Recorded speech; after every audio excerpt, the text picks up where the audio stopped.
Only do accounting work during your 2 weeks notice. TLDR, at the end, after working at a toxic office job for a few years, I decided it was time for me to leave. I gave a bit more than 2-week notice and started to organize my myriad of tasks to hand off. I was an accounts payable assistant, and the company had created my position and added various tasks with other departments over the years. I helped with accounting, inventory, audits, customer service, marketing, sales, and events. My primary manager, we'll call her Barb, was the accounting manager, and there was always a struggle because she assigned the extra work to me but then refused to acknowledge that I did jobs for other departments than hers. She was the primary reason for me leaving.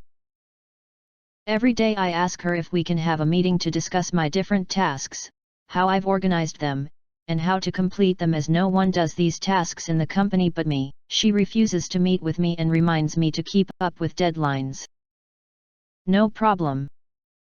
For the next 2 weeks, Barb doesn't remove a single task from my plate. She refuses to meet with me for any reason and consistently sends condescending emails about the lack of work effort she's seeing from me. I don't have the emails saved anymore, but they all included the same message: "I'm the boss, just do your job." I brought this to the owner's attention, since I worked closely with her, about how I felt like there was no bridge to the next person in my position. I was told Barb runs the accounting department, so do what she says. Yes, ma'am. I showed up every day and worked as if I wasn't leaving. Other managers asked me who was taking over tasks I handled for them. I referred them to Barb, who told them she handled accounting, not their departments, and to stop wasting her time. She then told me to only work on accounting-related tasks, as that was position, regardless of the last few years of my tasks being spread across the company. I got this in writing, and printed a few copies to cover myself. On my last day, Barb called me in her office and scolded me for ignoring 75% of my duties. Specifically, inventory was due that day and I hadn't begun it.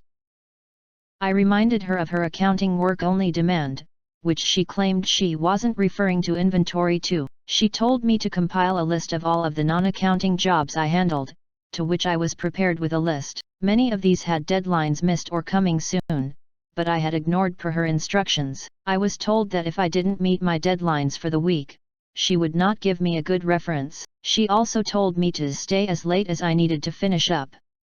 I didn't need her reference, and I wasn't staying late on my last day. I forwarded the email of her telling me to not complete any other jobs to the owner, along with the list of missed or closed deadlines that wouldn't be met now. Then I clocked out and left, and never returned. This was years ago, and from what I've heard, she still runs the accounting department for them. I was the one blamed for tasks not being complete. Oh well. TLDR, boss tells me to only do accounting-related tasks at work for my last 2 weeks, gets upset when only accounting work is complete. Now to the comments. I'm kinda sad that she didn't get her comeuppance, but good on you for getting out of there. On the other hand, a company owner who has the information to solve a problem but decides not to, deserves to keep the problem. Or Barb has some dirt on the owner. I only worked for one employer prior to becoming self-employed. My last job with them was a few years as a technical assistant in the engineering department, where I updated plant spares IT records, assisted the plant engineers with various tasks. My boss begrudged my wage as, not having to interact much directly, he thought I essentially did nothing valuable, was just a waster. It wasn't until we met in a pub a few years later, he told me that they'd had an urgent issue arise. He went to look up the failed plant item, found a myriad of relevant data, technical schematics, safety information, plus all the necessary consumables spares available in the stores. What was a minor disaster turned into a short blip before the plant was back up running. When he asked the plant engineers how come everything was in place to resolve the issue, they responded, "What do you think OP was doing for the time he worked here?" Only then did he appreciate what I'd done, how thoroughly I'd done it. I hope he at least bought you a drink at that pub. Fat chance, LOL. You've heard about Scott's apparently being thrifty. Well, he taught the class.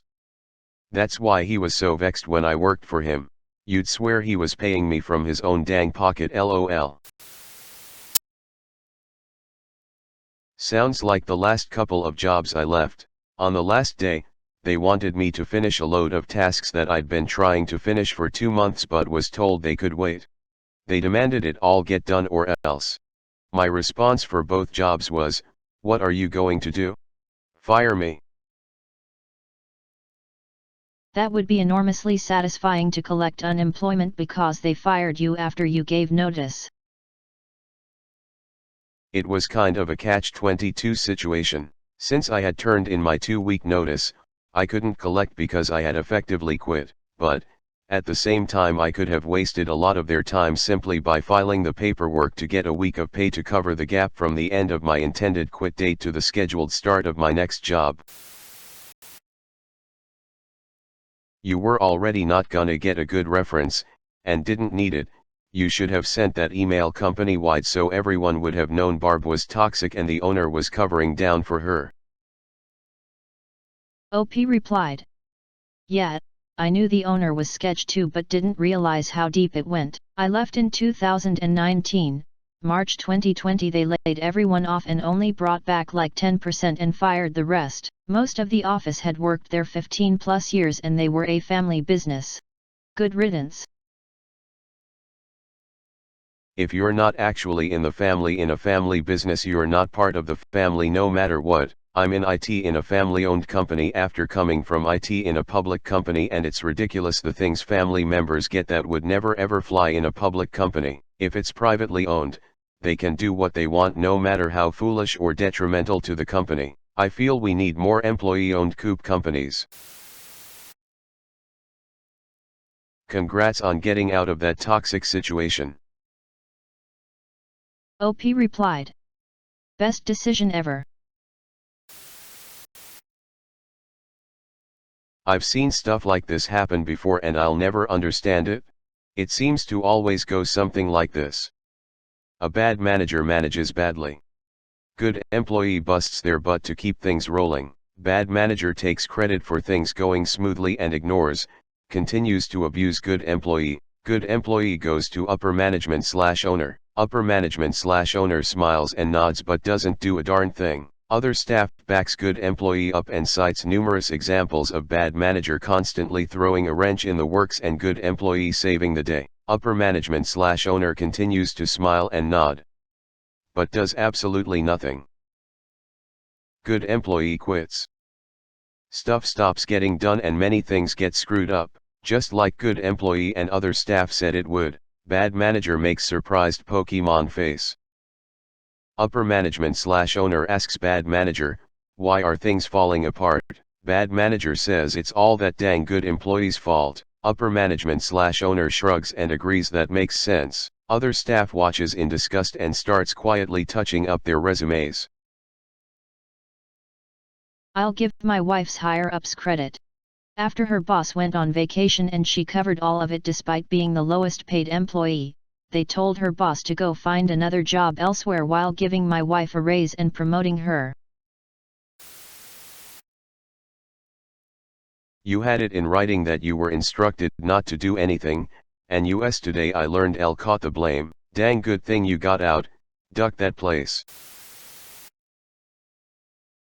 Shame you still got the blame while following her direct orders. I'm glad you got away there and hope you have work where you are appreciated. You should have sent all that to every manager of every department you had any work in. I bet they would have made the situation pretty clear to the owner and Barb. Bit of an unsatisfying read as I was really hoping for some sort of comeuppance. Not, and she got completely away with it, and I was scapegoated. I mean, congrats OP for being able to leave, but this doesn't read like a win. OP replied. Oh, I agree. I wish she got what was coming to her. But I still felt good about not doing the extra work. The win is not being there anymore. This is actually the fault of the non-accounting managers who relied on people outside their department for critical tasks. What she really wanted was to make the point that they shouldn't steal time from your replacement. She probably succeeded at that. Agreed.